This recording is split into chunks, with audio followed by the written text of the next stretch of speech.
Napakahiwaga talaga ang biyahe ng buhay. Kapag lumiko ang daan, hindi ibig sabihin na naliligaw ka. Minsan, doon nagsisimula ang pinakamagandang bahagi ng biyahe.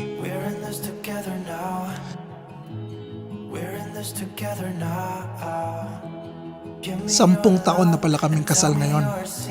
Marami nang nangyari at nagbago. Naisipan namin na kailangan naming umalis. Yung kami lang, hindi dahil gusto naming tumakas, kundi dahil gusto naming ma-experience muli yung panahon na kami lang.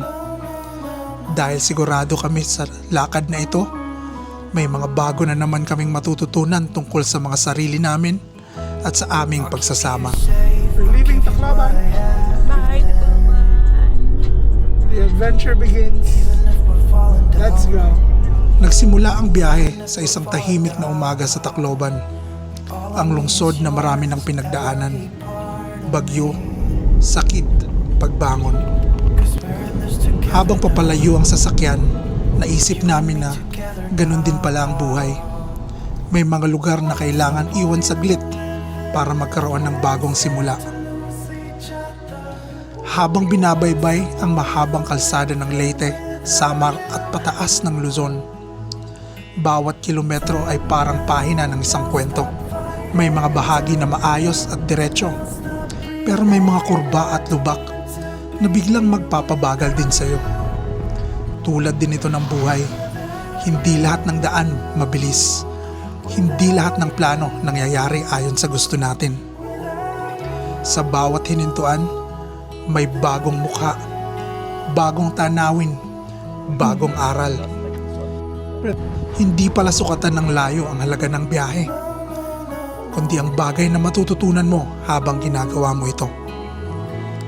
Pagdating sa kabundukan ng Cordillera, nagbago ang hangin. Mas malamig, mas tahimik. Parang sinasabi ng kalikasan na huminga ka muna. Sa lungsod, madalas nagmamadali tayo. Pero dito sa bundok, matututo kang maghintay. Matututo kang makinig sa katahimikan.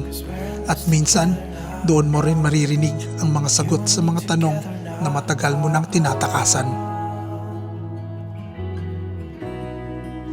Pagdating sa Sagada, tila bumagal ang oras. Ang ulap ay parang dumadampi sa lupa. Ang mga bundok ay parang tahimik na guro. Ipinapaalala nila na hindi kailangan maging mabilis para makarating. Hindi kailangan maging perpekto para maging sapat. Tulad ng mga nakasabit na kabaong sa bangin, pinapaalala ng Sagada na ang buhay ay panandalian lamang. Kaya habang nandito tayo, habang humihinga tayo, habang may pagkakataon pa, sulitin na natin. Maglakbay. Matuto.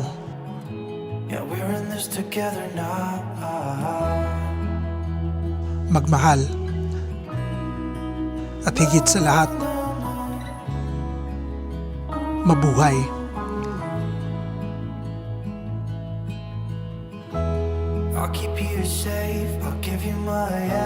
Dahil minsan, ang tunay na destinasyon ng biyahe ay hindi ang lugar na pinupuntahan nyo, kundi ang taong naging kayo pagkatapos nyo itong marating.